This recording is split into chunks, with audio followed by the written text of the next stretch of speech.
عايز اوريك حاجة كده، معرفش هتعجبك ولا لأ.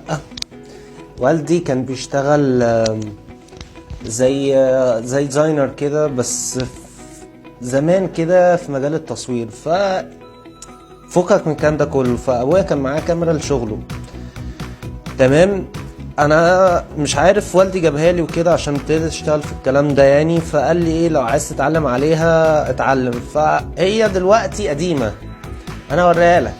بص، اسمها يا كاشا ياباني 365 360، تمام.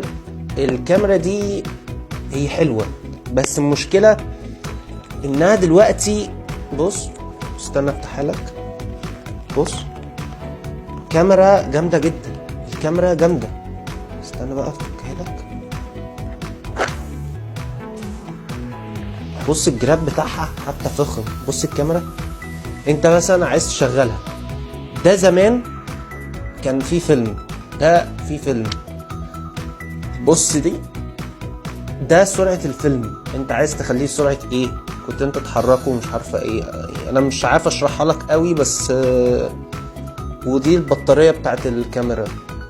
والكاميرا دي ممكن تقدر تشغلها ببطارية او من غير بطارية. بص، كان هنا زمان الافلام، دلوقتي الديجيتال الكلام ده. تروح شايل ده، تروح حاطط الفيلم. وعشان تاخد الشوت هتروح مثلا عامل كده، بقول لك ايه، هديك صورة. تعمل مثلا كده، تمام. وبعد كده دي كده بتاخد الشوت كله.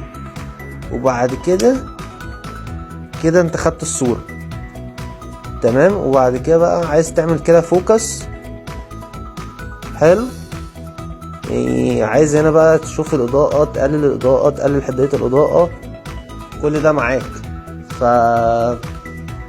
بصراحة كاميرا حلوة، وندمان جدا ان انا ما استخدمتهاش. والمشكلة اللي هو حوار الافلام ده قدم بس. وسلام.